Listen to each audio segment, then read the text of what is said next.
S, good evening my dear students. இன்னைக்கு நம்ம டேலியில் as per the income tax act படி அண்டர் செக்ஷன் 2 ஆஃப் 31 அதன்படி டைப் ஆஃப் பர்சன் யாரெல்லாம் டைப் ஆஃப் பர்சன் அவங்களுக்கு எப்படி அக்கௌண்ட்ஸ் மெயின்டைன் பண்ணணும் அப்படிங்கிறத நான் சொல்ல போகிறேன். நேற்றுக்கு டிஸ்கஷனில் கம்பெனிஸை வந்து எப்படி டிவைட் பண்ணலாம் அப்படின்னு பார்த்தீங்கன்னா, ஒன்று ப்ராஃபிட் ஆர்கனைசேஷன், இன்னொன்று நான் ப்ராஃபிட் ஆர்கனைசேஷன். அந்த மாதிரி ரெண்டாக டிவைட் பண்ணலாம்னு சொன்னேன். எப்படி சொன்னேன்? ப்ராஃபிட்டை வச்சு பிரிச்சிங்கன்னா ப்ராஃபிட் ஆர்கனைசேஷன், நான் ப்ராஃபிட் ஆர்கனைசேஷன், அந்த மாதிரி ரெண்டாக பிரிக்கலாம் அப்படின்னு சொன்னேன். இது வந்து ப்ராஃபிட்டை வச்சு நேற்றுக்கு பார்த்தது. இன்னைக்கு வந்து பார்த்தீங்கன்னா அது ப்ராஃபிட் ஆர்கனைசேஷனாக இருக்கட்டும், நான் ப்ராஃபிட் ஆர்கனைசேஷனாக இருக்கட்டும், ப்ரொப்ரைட்டர்ஷிப்பை வச்சு, அதாவது உரிமையாளர் ஓனரை வச்சு கம்பெனியை எப்படி டிவைட் பண்ணலாம் அப்படின்னா, as per the income tax act there are 7 type of person. As per the income tax act 7 type of person, 7 வகையான பேர் இருக்காங்க.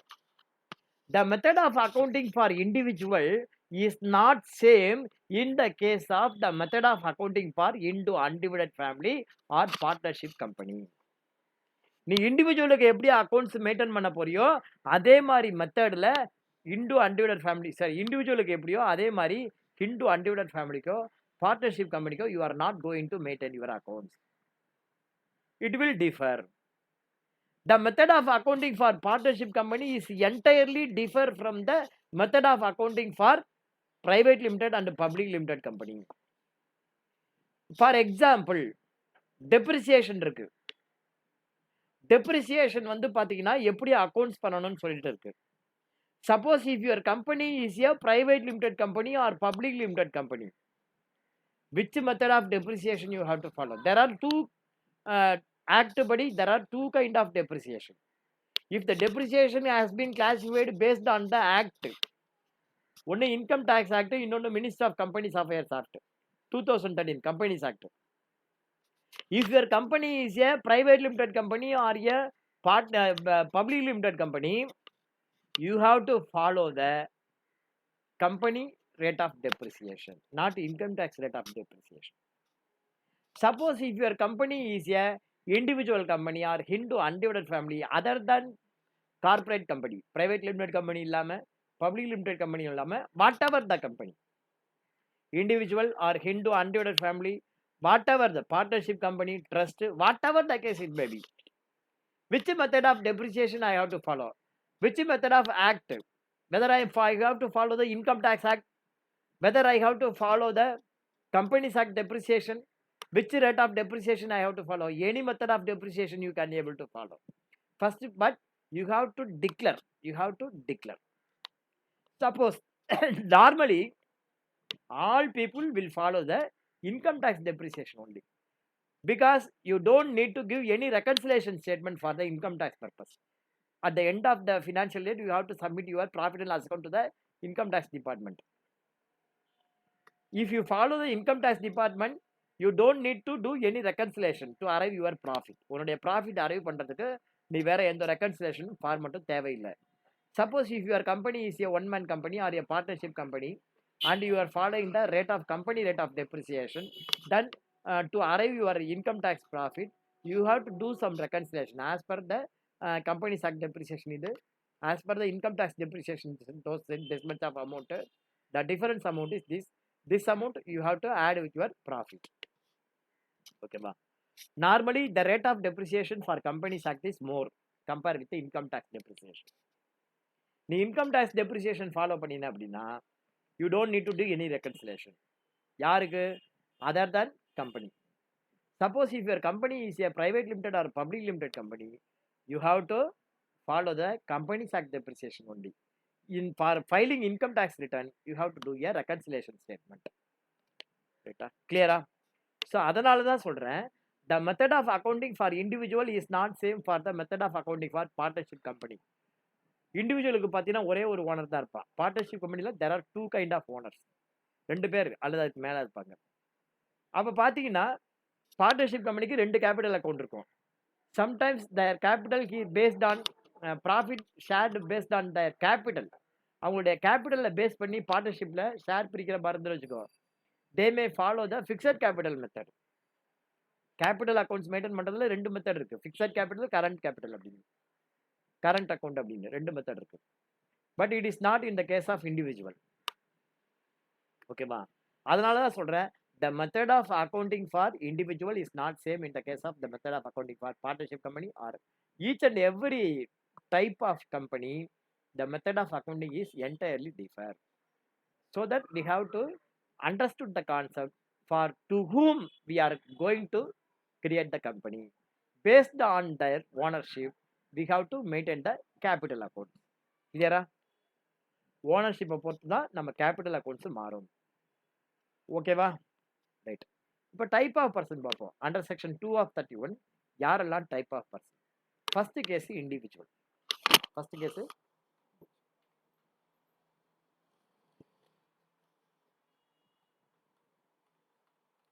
there are 7 kind of person: individual, into undivided family, partnership company, private limited and public limited company, association of person and body of individual, local authority, artificial judicial person. இந்த மாதிரி 7 பேர் இருக்காங்க. First individual. இண்டிவிஜுவல்ல யாரெல்லாம் இருக்காங்க பாருங்க. சூர்யா, சிவகுமார், ஜோதிகா. இது வந்து பாத்தீங்கன்னா லெஜெண்ட் சரவணன். ஸோ இந்த மாதிரி 4 பேர் இருக்காங்க. ஓகேவா? 4 வகையான இண்டிவிஜுவல்ஸ் இருக்காங்க. 3 வகையான இண்டிவிஜுவல், அதாவது சிவகுமார், சூர்யா, ஜோதிகா, இவங்கெல்லாம் ஒரு kind of individual. Legend Saravana store அதுவும் ஒரு கைண்ட் ஆஃப் இண்டிவிஜுவல். இப்ப நீங்க இந்த இண்டிவிஜுவலுக்கு நீங்க அக்கௌண்ட்ஸ் மெயின்டைன் பண்ண போற அப்படின்னா, சூர்யாவுக்கு ஒரு மாதிரியும், சூர்யா, சிவகுமார், ஜோதிகா இவங்களுக்கெல்லாம் ஒரு மாதிரியும், சரவணா ஸ்டோருக்கு ஒரு மாதிரியும் அக்கௌண்ட்ஸ் பண்ணணும்.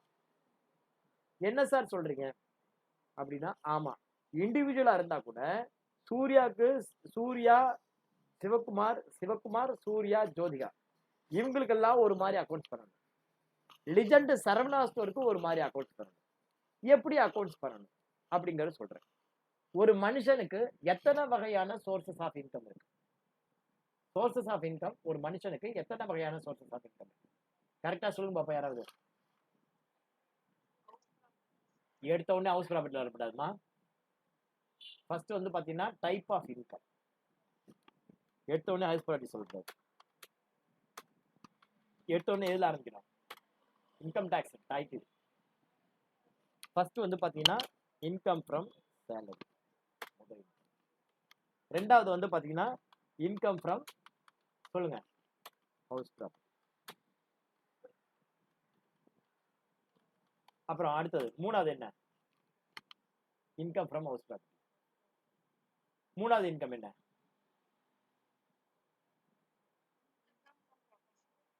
Income from business or profession. Income from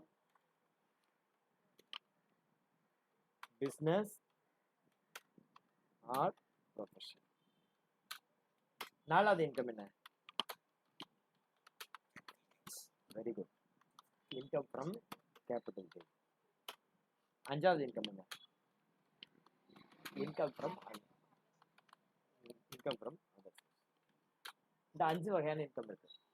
இப்ப பாத்தீங்கன்னா இப்ப சிவகுமார் இருக்காரு. சிவகுமார் யாருக்கு எப்படி அக்கௌண்ட் பண்ண பாருங்க. சிவகுமார், ஜோதிகா அவங்களுக்கு எல்லாம், சிவகுமார், சூர்யா, ஜோதிகா இவங்களுக்கெல்லாம் ஒரு மாதிரி அக்கௌண்ட் பண்ணணும். சிவகுமார், சூர்யா, இவங்களுக்கெல்லாம் ஒரு மாதிரி அக்கௌண்ட் பண்ணணும். லெஜெண்ட் சரவணா ஸ்டோர் இருக்காருல்ல, அவருக்கு ஒரு மாதிரி அக்கௌண்ட் பண்ணணும்.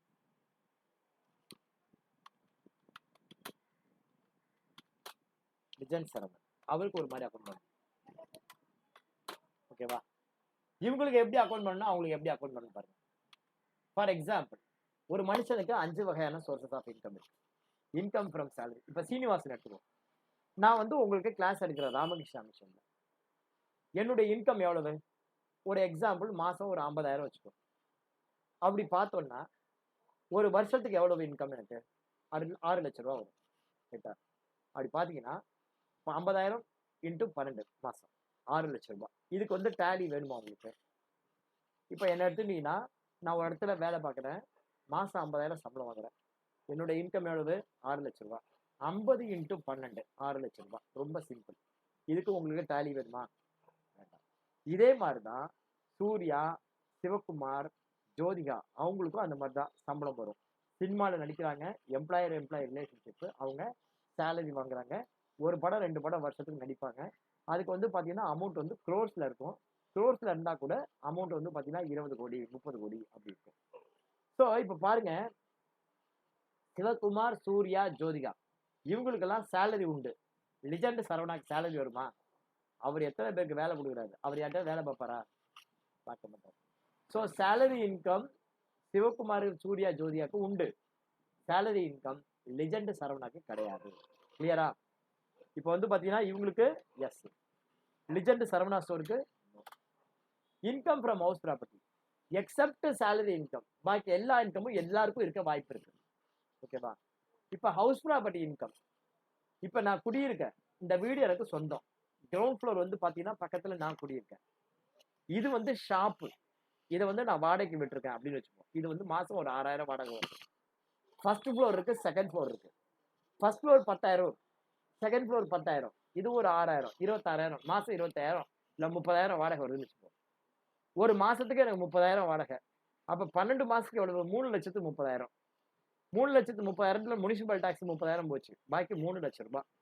இந்த 3 லட்சம் ரூபாய் இன்கம் டாக்ஸ் நான் கால்குலேட் பண்றேன். இன்கம் எனக்கு இந்த 3 லட்சத்தை கால்குலேட் பண்றதுக்கு எனக்கு டேலி வேணுமா? வேண்டாம். ரொம்ப ஈஸி, வாயாலே கணக்கு போட்டு போடலாம். ரைட்டா? இதே மாதிரி சிவகுமாருக்கு பார்த்தீங்கன்னா 4 வீடு 5 வீடு இருக்கும். சூர்யாவுக்கு பார்த்தீங்கன்னா ஒரு 10 வீடு இருக்கலாம். சரவணா ஸ்டோர் ஓனருக்கு அவருக்கும் இன்கம் ஃப்ரம் ஹவுஸ் ப்ராப்பர்ட்டி இருக்கலாம். இருக்கலாமா? அப்ப இந்த இன்கம் இருக்கு. ஓகேவா? அடுத்தது income from business or profession. Income from business or profession சூர்யாக்கும் ஜோதியாக்கும் பிசினஸ் இன்கம் கிடையாது. வேற லெஜெண்ட் சரவணா ஸ்டோருக்கு பிசினஸ் இன்கம் இருக்கு. இப்ப சேலரி இன்கம் கால்குலேட் பண்ற மெத்தட் ஈஸி. மாசம் என்ன சம்பளம் வாங்குறேன் into 12. House property income calculate பண்ற மெத்தட் ஈஸி. மாசம் எவ்வளவு வாடகை இன்டூ 12 மாசம். பிசினஸ் இன்கம் அந்த மாதிரி கால்குலேட் பண்ண முடியுமா? பிசினஸ் இன்கம் எப்படி கால்குலேட் பண்ண முடியும்? நீ வந்து தனியா ஒரு டேலி ஓபன் பண்ணணும். அதுல சரவணா ஸ்டோர் டி நகர் பிரான்ச்னு இருக்கணும். அந்த சரவணா ஸ்டோர் டி நகர் பிரான்ச்சில் ஓப்பனிங் ஸ்டாக் எவ்வளோ இருக்கு, பர்ச்சேஸ் எவ்வளோ இருக்கு, சேல்ஸ் எவ்வளோ இருக்கு, க்ளோசிங் ஸ்டாக் எவ்வளவு, கிராஸ் ப்ராஃபிட் எவ்வளவு, அந்த கிராஸ் ப்ராஃபிட்லேருந்து என்னென்ன செலவெல்லாம் பண்ணிடும், நெட் ப்ராஃபிட் எவ்வளவு, ஸோ சரவணா ஸ்டோர் டி நகர் பிரான்ச் எவ்வளவு, சரவணா ஸ்டோர் புரசவாக்கம் பிரான்ச் எவ்வளவு, சரவணா ஸ்டோர் போரூர் பிரான்ச் எவ்வளவு, இந்த மாதிரி எல்லாத்துக்கும் பிரான்ச்சாக இருக்கும். ஸோ இன்கம் ஃப்ரம் பிஸ்னஸ் வந்து பார்த்தீங்கன்னா இவங்களுக்கு கிடையாது, பட் இவங்களுக்கு உண்டு. ஆனால் என்ன பிரச்சனை அப்படின்னா, நீ வந்து 2 டேலி மெயின்டைன் பண்ணணும். 2 டேலி மெயின்டைன் பண்ணணும். இண்டிவிஜுவலுக்கு மாத்திரம் 2 கம்பெனி கிரியேட் பண்ணணும். ஒரு கம்பெனியில் பிஸ்னஸ் இன்கம் இல்லாத income from salary, income from house property, income from capital gain, income from other source, இந்த 4 இன்கமையும் ஒரு டேலியில் மெயின்டைன் பண்ணணும். பிஸ்னஸ் இன்கம் மாத்திரம் தனி டேலியில் மெயின்டைன் பண்ணணும். ஏன்னா the method of accounting for salary is not same in the case of the method of accounting for house property. அதோடைய calculation வேற, இதோடைய கால்குலேஷன் வேற. இதே மாதிரி இந்த income from salary, income from house property இதை கால்குலேட் பண்ற மாதிரி the method is not same in the case of income from business. பிசினஸ்லயோ அல்லது ப்ரொஃபஷனலையோ பார்த்தீங்கன்னா profit and loss account and balance sheet அந்த மாதிரி நீங்க தேவை. அந்த மெத்தடு வேற. ஓகேவா? அந்த மெத்தடு வேற. ஸோ அதுக்கு வந்து எப்படி பண்ணணும்னா, பிஸ்னஸ் பண்ணணும்னா பிஸ்னஸ் பேர்ல தனியா ஒரு கம்பெனி கிரியேட் பண்ணி அதுலேருந்து இன்கம் ஃப்ரம் பிஸ்னஸ் எவ்வளோங்கிறத கால்குலேட் பண்ணி அந்த இன்கமை இந்த 4 இன்கமோட கொண்டு வந்து அடிஷ்னல் இன்கமா இன்கம் ஃப்ரம் பிஸ்னஸ் அப்படின்னு சொல்லிட்டு மொத்த டேலியில் இண்டிவிஜுவல் டேலியில் கொண்டு வரணும்.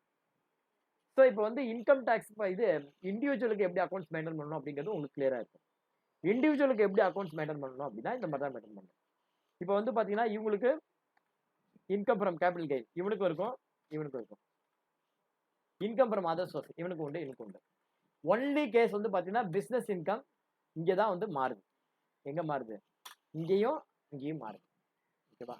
இங்கேயும் இங்கேயும் மாறுது, இங்கேயும் மாறுது. அதாவது சிவகுமார் சூர்யாவுக்கு சேலரி இன்கம் தான், பிஸ்னஸ் இன்கம் கிடையாது. லிஜெண்ட் சரவணனுக்கு பிஸ்னஸ் இன்கம் தான், சேலரி இன்கம் கிடையாது. ஸோ டேலியில் இண்டிவிஜுவலுக்கு எப்படி அக்கௌண்ட்ஸ் மெயின்டைன் பண்ணணும் அப்படின்னா, நீ ஒரு ஆடிட்டராக இருக்க அப்படின்னா அதுக்கு எப்படி அக்கௌண்ட்ஸ் மெயின்டைன் பண்ணணும், ஒரு டேலியில் சிவகுமார் அப்படின்னு ஒரு பேரில் ஒரு கம்பெனி கிரியேட் பண்ணணும். சிவகுமார்ங்கிற பேர்ல income from salary, house property, capital gain, income from other source, அதோட முடிஞ்சு போச்சு. அவருக்கு பிசினஸ் இன்கம் கிடையாது, அவருக்கு ஒரு டேலி போதும். அதே மாதிரி சூர்யாவுக்கு ஒரு டேலி போதும். அதே மாதிரி ஜோதிகாவுக்கு ஒரு டேலி போடும். பட் சரவணா ஸ்டோர் ஓனருக்கு ஒரு கம்பெனி போறாது, டேலில ஒரு கம்பெனி கிரியேட் பண்ணா போறாது.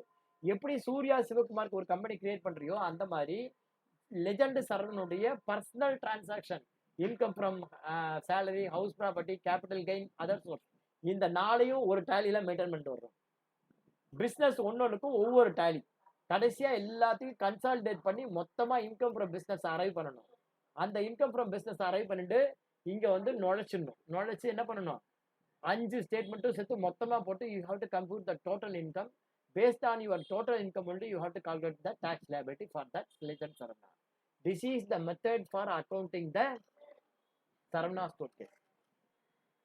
இதுவே வந்து பார்ட்னர்ஷிப் கம்பெனின்னு வச்சுக்கோ, அல்லது இன்டு அன்டிவைடட் ஃபேமிலின்னு வச்சுக்கோ. அதுல வந்து பாத்தீங்கன்னா இந்த சேலரி இன்கம் மாத்திரம் வராது, பாக்கி எல்லாத்துக்கும் வரும். இப்போ இண்டிவிஜுவலுக்கும் மற்றதுக்கும் என்ன வித்தியாசம் அப்படின்னா, இண்டிவிஜுவல் அல்லது இன்டு அன்டிவைடட் ஃபேமிலிக்கு இன்கம் டேக்ஸ் எக்ஸம்ஷன் உண்டு. மற்ற யாருக்கும் இன்கம் டேக்ஸ் எக்ஸம்ஷன் கிடையாது. ₹1 சம்பாரிச்சாலும் அது வந்து பார்ட்னர்ஷிப் கம்பெனினா அதுக்கு 30% டேக்ஸ் கட்டி தான் ஆகணும். பட் அதே இண்டிவிஜுவல்னா அப் டு 5 lakhs வரைக்கும் டேக்ஸ் கிடையாது. 2.5 lakhs வரைக்கும் கிடையாது. மோர் தேன் 2.5 lakhs பார்த்தீங்க அப்படின்னா exemption, sorry rebate under section 87A இருக்கு, அதெல்லாம் கிடையாது. ஸோ இதுதான் வந்து இண்டிவிஜுவலுக்கு மெயின்டைன் பண்ற அக்கௌண்டிங் மெயின்டைன் பண்ற மெத்தட். அடுத்தது பார்த்தீங்கன்னா ஹிந்து அன்டிவைடட் ஃபேமிலி. இது வந்து பார்த்தீங்கன்னா ஹிந்து அன்டிவைடட் ஃபேமிலிக்கு ஒரு எக்ஸாம்பிள். சிவகுமார்ங்கிறது ஒரு கர்த்தா ஒய்ஃபு, சூர்யாவோட ஒய்ஃப் ஜோதிகா, கார்த்தியோட ஒய்ஃபு, பொண்ணு மாப்பிள்ளை, இவங்கெல்லாம் சேர்ந்து என்ன பண்றாங்க, ஒரு ஹெச்யூஎஃப் ஃபார்ம் பண்ணியிருக்காங்க, ஹிந்து அன்டிவைடட் ஃபேமிலி.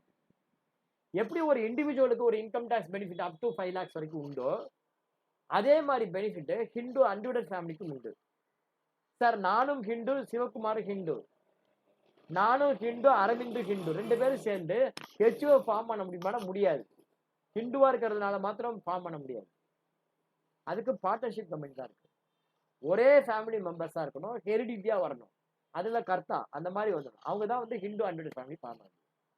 ஸோ எப்படி ஒரு பார்ட்னர்ஷிப் கம்பெனிக்கு அக்கௌண்ட்ஸ் மெயின்டைன் பண்றியோ டேலியில, அந்த மாதிரி சிவகுமார் ஹெச்யூஎஃப் அப்படின்னு ஒரு கம்பெனி கிரியேட் பண்ணி அதுல பர்ச்சேஸ் சேல்ஸ் என்ன பிசினஸ் இருக்கோ ஃபேமிலி பிசினஸ், அந்த பிசினஸ் உடைய டிரான்சாக்ஷன் என்ட்ரி பண்ணி யூ கேன் பிரிங் ப்ராஃபிட். ரைட்டா? இது வந்து பாத்தீங்கன்னா ஹிந்து அன்டிவைடட் ஃபேமிலி. அடுத்தது வந்து பாத்தீங்கன்னா body of individual or association of person. Body of individual or association of person. Agaram foundation association of person, மனிதநேயம் அறக்கட்டளை ஃபவுண்டேஷன் ட்ரஸ்ட் அசோசியேஷன், அது AOP association of person, HCL AOP association of person, Kamadhenu association of person, SSM flat owner association association of person, Anna park walker association, body of individual. Now my question is, what is the difference between body of individual and association of person? There is no any difference between maintaining method of accounting. Accounts maintain பண்ற மெத்தட்ல there is no any different. Body of individualக்கும் அதே மாதிரி தான், அதே மாதிரி association of personக்கும் அதே மாதிரி தான். They are both trust only. Trust என்ன பர்பஸ்க்கு ஆரம்பிச்சிருக்கோமோ அந்த பர்பஸ்க்கு அந்த ஆப்ஜெக்டை ஃபுல்ஃபில் பண்றதுல ரெவென்யூல 85% ஸ்பெண்ட் பண்ணா முடிஞ்சு போச்சு. ஒரு ஸ்கூல் இருக்கு, ஸ்கூல் வந்து ட்ரஸ்ட்ல வரும். ஒரு காலேஜ் இருக்கு, ட்ரஸ்ட்ல வரும். ஒரு யூனிவர்சிட்டி அண்டர் ட்ரஸ்ட், அந்த ட்ரஸ்ட்னா பாடி ஆஃப் இண்டிவிஜுவலா அசோசியேஷன் ஆஃப் பர்சனா இருந்தா association of person. Right? Body of இண்டிவிஜுவலுக்கும் அசோசியேஷன் ஆஃப் பர்சனுக்கும் என்ன வித்தியாசம்? பாடி ஆஃப் இண்டிவிஜுவல்னா only human being only can become the member. பாக்கர் அசோசியேஷன், ரன்னர் அசோசியேஷன், அந்த மாதிரி. But in case of association of person, more than one type of person. For example, flat owner association இருக்குன்னு வச்சுக்கோ. SRM நகர்ல flat இருக்கு, ஒரு 2000 flat இருக்கு. அந்த 2000 ஃபிளாட்டும் இண்டிவிஜுவல் தான் வாங்கியிருப்பான்னு சொல்ல முடியாது. ஏபிசின்னு ஒரு பிரைவேட் லிமிடெட் கம்பெனி வாங்கியிருப்பான். So private limited company also one of the owner இந்த ஃபிளாட், அவனும் வந்து ஒரு மெம்பர் அங்க. இது வந்து பார்த்தீங்கன்னா association of person. So association of person அப்படிங்கிறது not only individual, more than individual இல்லாமல் அடிஷ்னலாக இன்னும் யாராவது ஒருத்தர் இருந்தாங்க அப்படின்னா அது வந்து என்னன்னா அசோசியேஷன் ஆஃப் பர்சன். அவனுக்கு டேலியில் அக்கௌண்ட்ஸ் பண்ணுங்க. அடுத்தது பாருங்க, type of company. Vasanth and co. Vasanth and co என்ன company? Partnership company. Chellamani and co என்ன company? Partnership company. BFA and co என்ன company? Chartered accountant. Sorry, partnership company. TSR and co home needs private limited. இது என்ன company? TSR and co home needs private limited. இது partnership கம்பெனியா private limited கம்பெனியா?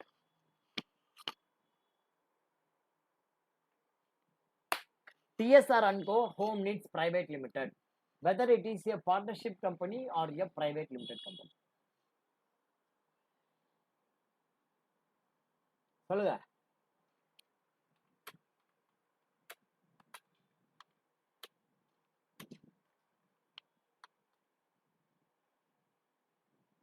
Partnership கம்பெனியா private limited கம்பெனியா?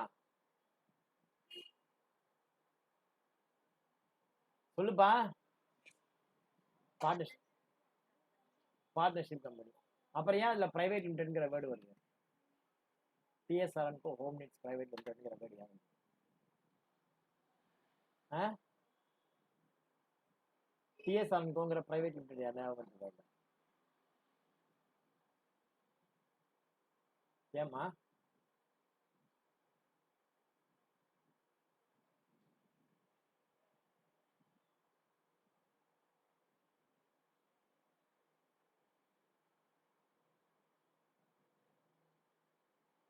ஏன் வந்தது?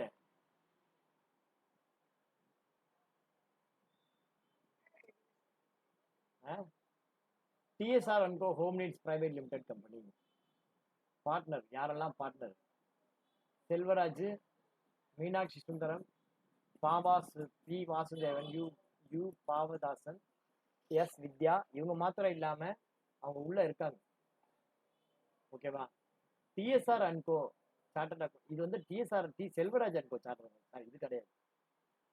இதான் நான் பார்த்தேன். என்னடா இதுன்னு பார்த்தேன். இந்த கம்பெனி கிடையாது. ஒரு நிமிஷம்.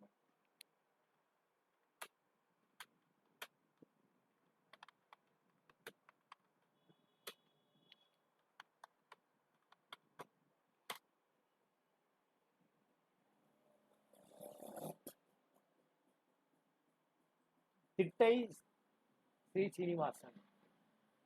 ஓகேவா? டிஎஸ்ஆர் அண்ட் கோங்கிறது பார்ட்னர்ஷிப் கம்பெனி. டிஎஸ்ஆர் அண்ட் கோங்கிறது ஒரு பார்ட்னர்ஷிப் கம்பெனி. அந்த பார்ட்னர்ஷிப் கம்பெனில லிஸ்ட் ஆஃப் பார்ட்னர் நான் போட்டு பார்க்குறேன். யாரெல்லாம் தெரியுதான்னு பார்ப்போம்.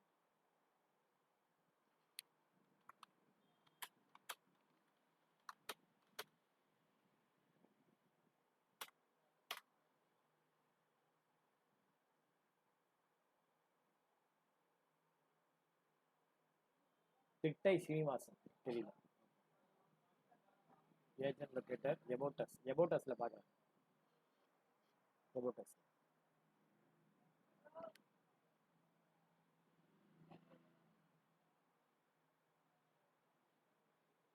ரைட், ஓகே, நான் சொல்லிடுறேன்.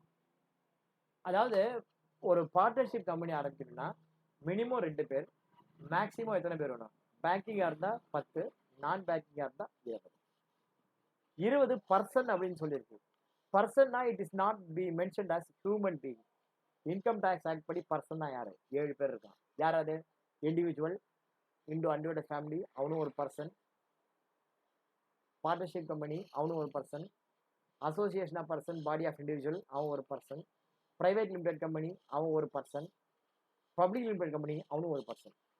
பிரைவேட் லிமிடெட் கம்பெனியில் 50 பேருக்கு மேலே ஷேர் ஹோல்டர்ஸ் இருக்க முடியாது.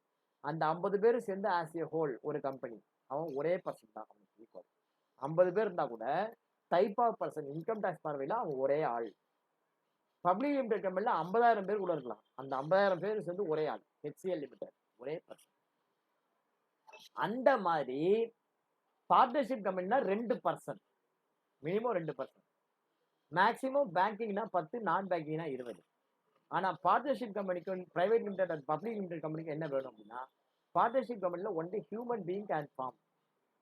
அதான் ஒரு ஹியூமன் பீயிங் தான் ஃபார்ம் பண்ணு இது பண்ண முடியும். ஓகேவா? ரைட். இப்போ வருவோம் subject. TSR and co home needs private லிமிடெட்ங்கிறது private limited company. It is one of the partner in the TSR and co. TSR and கோங்கிறது பார்ட்னர்ஷிப் கம்பெனி. அந்த டிஎஸ்ஆர் அண்ட் கோ பார்ட்னர்ஷிப் கம்பெனியில் டிஎஸ்ஆர் சீனிவாசன், ராஜரத்னம், இந்த மாதிரி 2 பேர் இருக்காங்க. அதுல 3வது பார்ட்னர் வந்து பாத்தீங்கன்னா TSR Onco Home Needs Private Limited. So even a private limited company can also become a partner in a partnership company. இதான் கான்செப்ட். ஸோ பார்ட்னர்ஷிப் கம்பெனிங்கிறது இதுதான். புரியுதாப்பா இந்த கேஸ்ல? TSR Oncoங்கிறது partnership company. TSR Onco Home Needs Private Limited is one of the partner in that partnership company. ஓகேவா? Next போலாமா? அடுத்தது பார்த்தீங்கன்னா டைப் ஆஃப் கம்பெனி. இது நமக்கு வராது, இது வராது, நாலேஜுக்காக சொல்றேன். ஏன்னா டாடா மோட்டாரும் HCLும் உங்ககிட்ட கொண்டு வந்து கரை கொடுக்க மாட்டேன். Tata Motors public limited company, Lalitha jewellery மார்ட் private limited company, HCL limited public limited company, Madras boat club, இதெல்லாம் பார்த்தீங்கன்னா பிரைவேட் லிமிடெட் பப்ளிக் லிமிடெட் அப்படின்னு பேர் வரும்.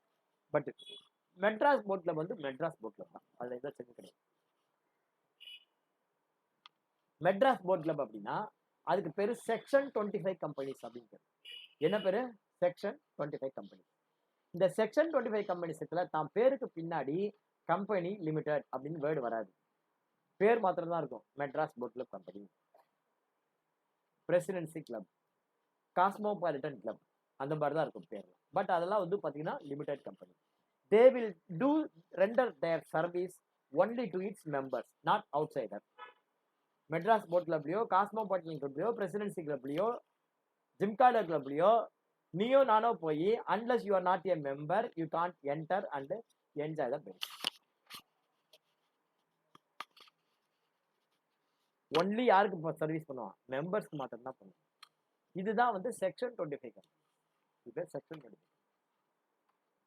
அடுத்தது பார்த்தீங்கன்னா local authority, Chennai corporation, Tambaram municipality, Kovilambakkam panchayat, town panchayat, Sikkalnayakkapettai village panchayat, இதெல்லாம் வந்து லோக்கல். இந்த அக்கௌண்ட்ஸும் உனக்கு வராது. அடுத்தது டைப் ஆஃப் கம்பெனி.